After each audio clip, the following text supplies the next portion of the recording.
এখন যে জায়গাটি দেখতে পাচ্ছেন এটি কোনো সাধারণ জায়গা নয়, এটি হলো দুনিয়ার বুকে এক টুকরো জান্নাত। এখানে ঘুমিয়ে আছে রাসূল সাল্লাল্লাহু আলাইহি ওয়াসাল্লামের পরিবারবর্গ সহ অসংখ্য সম্মানিত সাহাবীগণ। তবে আজকে আমি আপনাদেরকে দেখাতে চলেছি হযরত মুহাম্মদ সাল্লাল্লাহু আলাইহি ওয়াসাল্লামের মেয়ে হযরত ফাতিমা রাদিয়াল্লাহু তাআলা আনহা এর কবরের স্থান। হযরত ফাতিমা রাদিয়াল্লাহু তাআলা আনহা এর কবরের স্থান দেখার আগে চলুন আপনাদেরকে একটু ভালো করে দেখিয়ে নিই জান্নাতুল বাকির এই স্থানের চারপাশের দৃশ্যগুলো। সৌদি আরবের মদিনায় অবস্থিত জান্নাতুল বাকির এই স্থানটি সকলের দেখার সৌভাগ্য কিন্তু হয় না। তার কারণ হলো আমাদের মাতৃভূমি থেকে অনেক দূরে অবস্থিত গুরুত্বপূর্ণ এই স্থান। তবে যে সমস্ত মুসলিম ভাইগণ হজ করতে গিয়েছেন অথবা সৌদি আরবে থাকেন তাদের অনেকে হয়তোবা গুরুত্বপূর্ণ এই স্থানটি দেখার সৌভাগ্য অর্জন করেছেন। আর যে সমস্ত মুসলিম ভাইগণ এখনো পর্যন্ত না দেখেছিলেন তাদের জন্যই আজকে আমার এই ভিডিওটি। তাই ভিডিওর মাঝখানে আপনার কাছে একটি ছোট্ট রিকোয়েস্ট থাকলো, এই ভিডিওটি দেখা শেষ করে যদি আপনার একটু ভালো লাগে তাহলে মুসাফির মিশন ফলো সাবস্ক্রাইব করে লাইক করে দিবেন এবং শেয়ার করে ছড়িয়ে দিবেন সবার কাছে, যাতে করে সকল মুসলিম ভাই বোন এই স্থানটি দেখার সৌভাগ্য অর্জন করে। যাই হোক, এবার সরাসরি চলুন দেখে আসি হযরত মুহাম্মদ সাল্লাল্লাহু আলাইহি ওয়াসাল্লামের মেয়ে হযরত ফাতিমা রাদিয়াল্লাহু তাআলা আনহা এর কবরের স্থান। এবার আমরা সরাসরি চলে এসেছি হযরত ফাতিমা রাদিয়াল্লাহু তাআলা আনহা এর কবরের একদম পাশে। কবরের চারপাশ সুন্দর করে লোহার তার দিয়ে ঘিরে দেওয়া।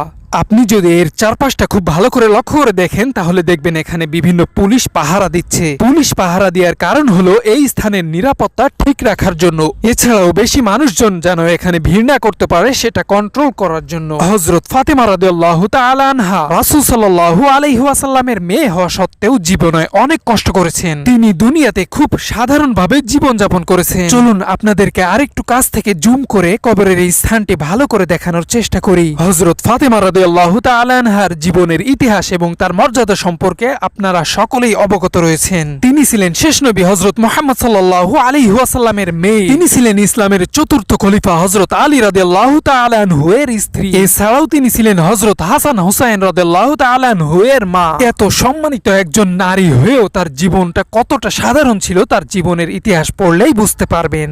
এখন যে কবরগুলো দেখছেন এগুলোর নাম না জানা অসংখ্য সাহাবীগণের কবরের স্থান। সৌদি আরবের মদিনায় অবস্থিত জান্নাতুল বাকির এই স্থানটি আজকে আপনাদেরকে দেখাতে পেরে আমার খুবই ভালো লাগছে, কারণ গুরুত্বপূর্ণ এই স্থানটি আপনাদেরকে দেখাতে যে আমি নিজেও দেখতে পাচ্ছি। এই ভিডিওটির প্রত্যেকটি দৃশ্যই আমার কাছে খুবই গুরুত্বপূর্ণ। আমি জানি না আপনার কাছে কেমন লেগেছে, আশা করি অবশ্যই ভালো লেগেছে। যদি ভালো লেগে থাকে তাহলে ফলো সাবস্ক্রাইব করে লাইক করে দিতে পারেন এবং খারাপ লাগলেও ডিসলাইক করতে পারেন।